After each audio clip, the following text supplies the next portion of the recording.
Hello and welcome to Topsim. I'm William Lebowski and welcome to Barcelona here in Assetto Corsa Competizione.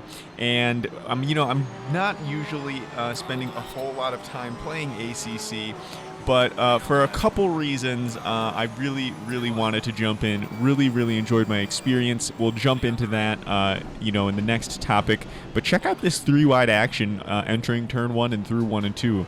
I was actually really happy with how that turned out. I meant to put a replay in there for you guys, but the replay camera just didn't capture the three-wide aspect of it. It was a very tight shot, and so you didn't get to see, the three cars entering turn 1, going through turn 1 and 2. So slight disappointment. But speaking of slight disappointments, you might be thinking to yourself, wow, it's been a very long time since the last Topsim upload. Is Topsim fallen off? Topsim washed already?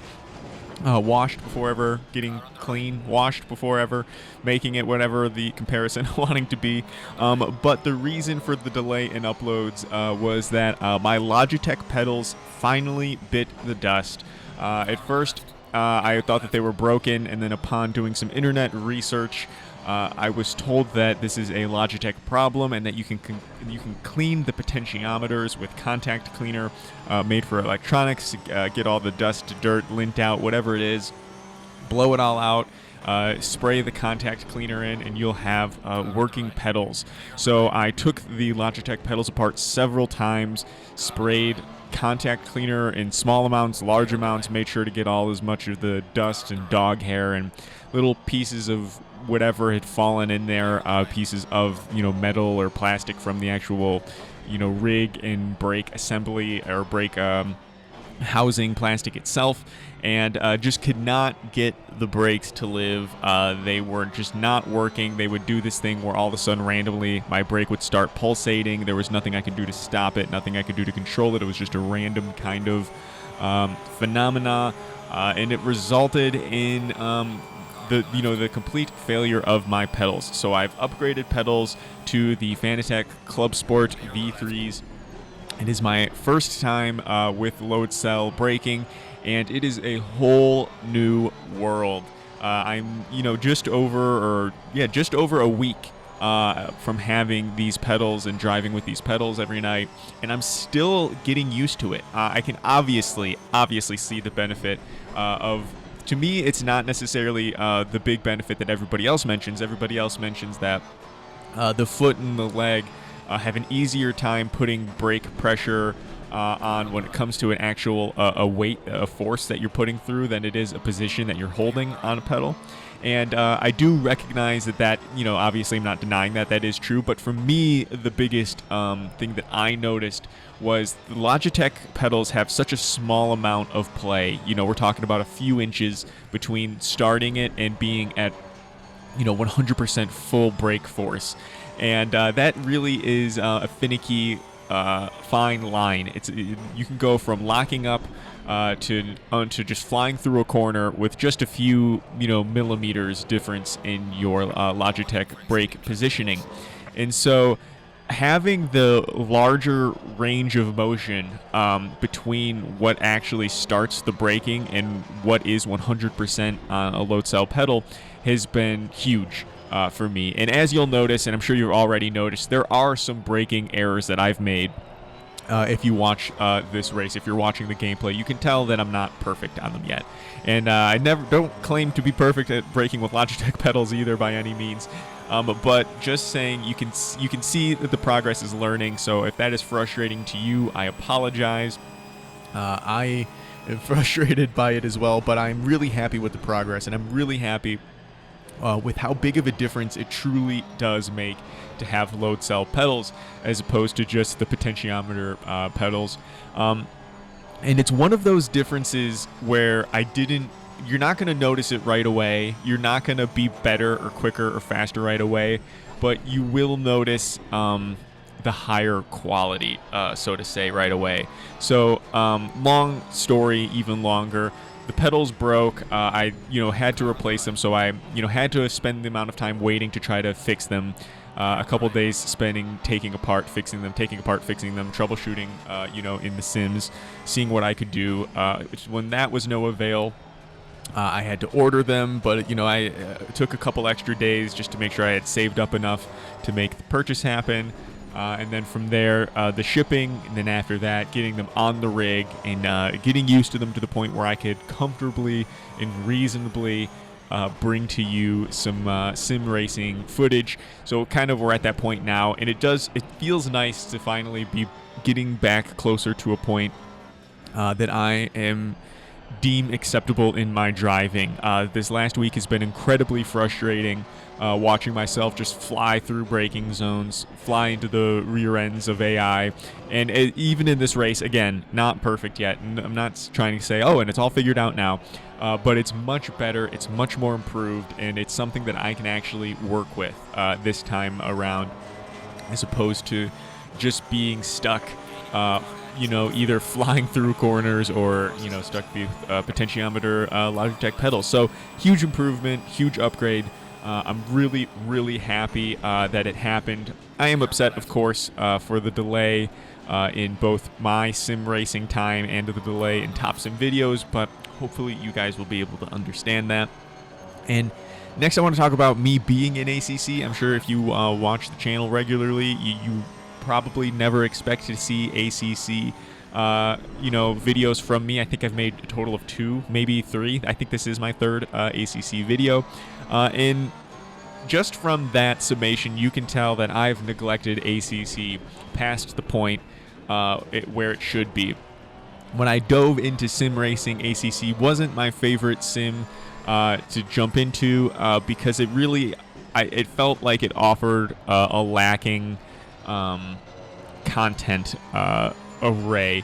And in addition to that, we're talking about maybe 2 years ago ACC when I really first gave it a shot. And ACC from 2 years ago to ACC today is a different game.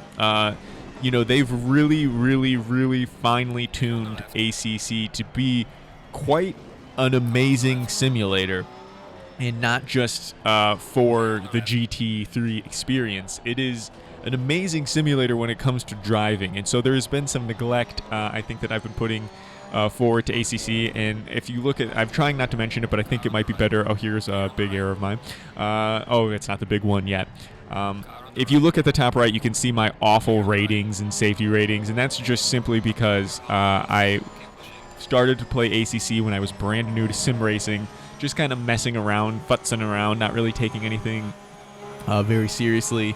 And then, like I said, now when I'm jumping in, learning how to use a Loadcell brake, there's been definitely accents of me running into the back of AI. And so very, very embarrassing safety rating and different just ratings up at the top right. So I just wanted to mention that just in case anybody was looking at them and thinking, ooh, that's disgusting and terrible. This guy must be a disgusting pleb, which I am, but I don't want to be judged for it.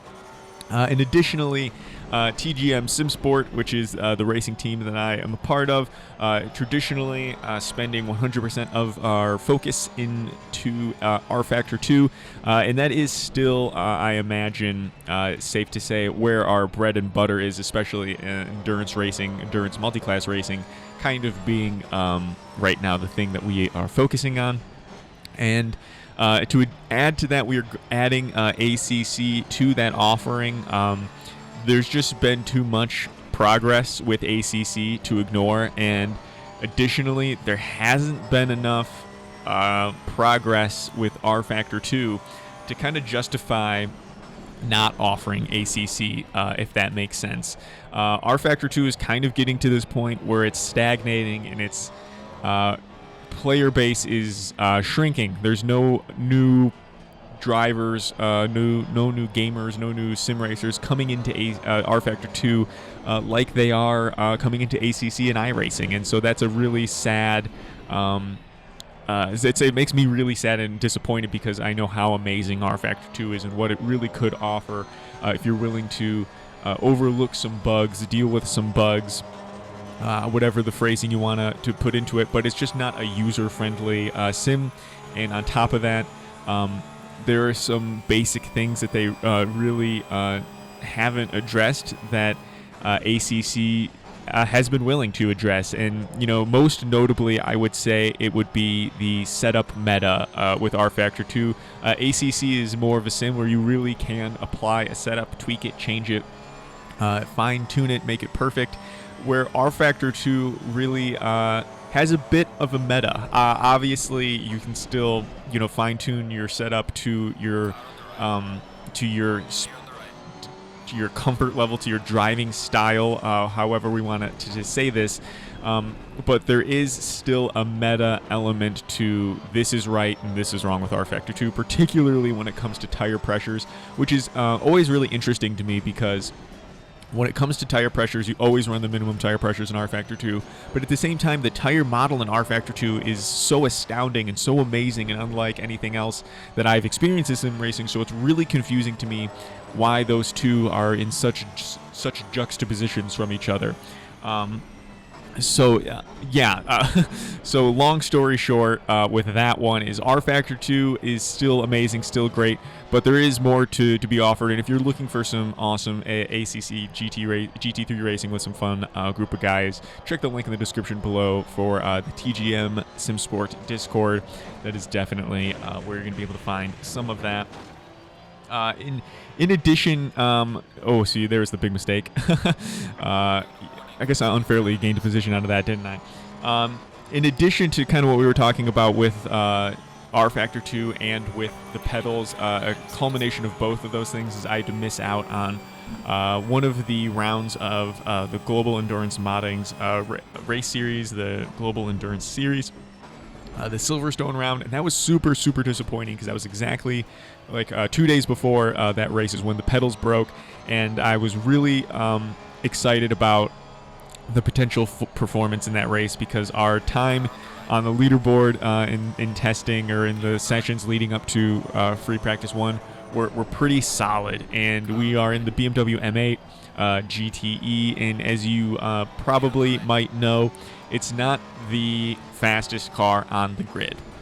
It's not necessarily guaranteed to be a huge contender, and so because of that, when you have those opportunities like that, you really, really want to maximize, make the most of them. And so it was so disappointing to see our times so close to the top of the leaderboard that we would have been, competitive, very competitive potentially for the lead in this race. But alas, we did have to miss it. My my pedals, not functioning, and the other driver that was taking part of the race, it was a 4-hour race, had some emergencies as well. So there was literally no way we could make that happen. It was such a big disappointment. And then the last thing is 100% a personal life thing, which also might explain some time away from the sim, or not from the sim, but time away from videos, and that is I have finally signed the lease. My move date is very soon, just a couple weeks now, and I'll be in the smack dab in the middle of a move. I'm pretty excited about it.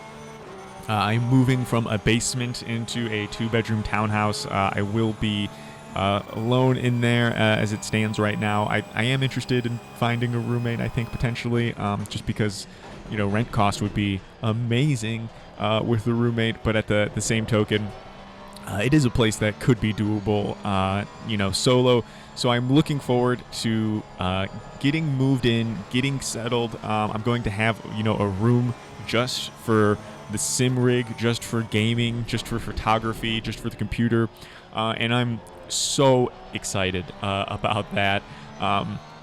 It's going to be such a luxurious thing, but the other side of that coin is I've had to spend some more time getting ready to make a bigger rent, and so there's going to be some fluctuations getting that ready. And someone told me in the last Top Sim video that if there's things that I need to do, that's fine. Top Sim is always going to be there. There are important things to take care of in life, and so I've been thinking about that, and I really don't want to underutilize Top Sim. I really don't want to look back years later and be like, I didn't pump out enough Top Sim videos. And usually when I look back about my video output, I think I wish I could have put more. I wish I could have put more out.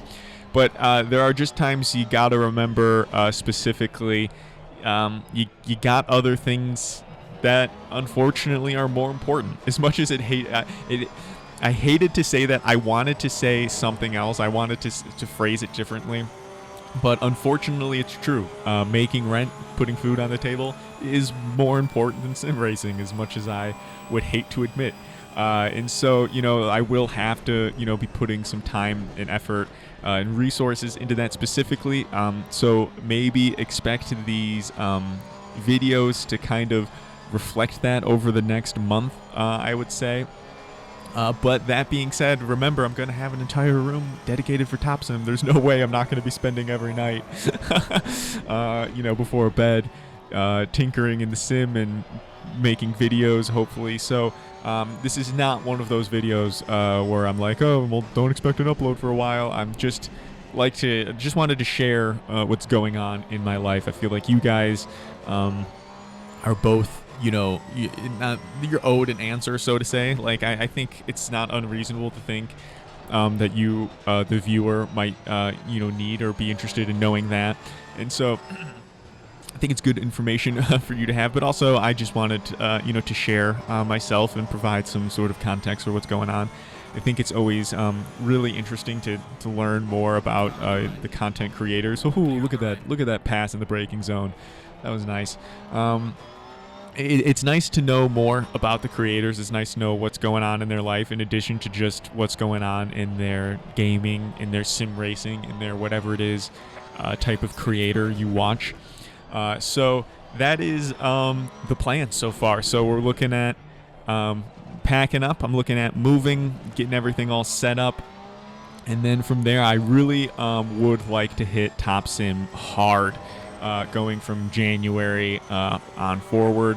I really would some indoors time, in the sim, making videos once I have everything, on my feet. But anyway, thank you guys for watching. Decently long commentary, but I very much appreciate you guys sticking through it. And let me know if you guys are interested in some ACC racing.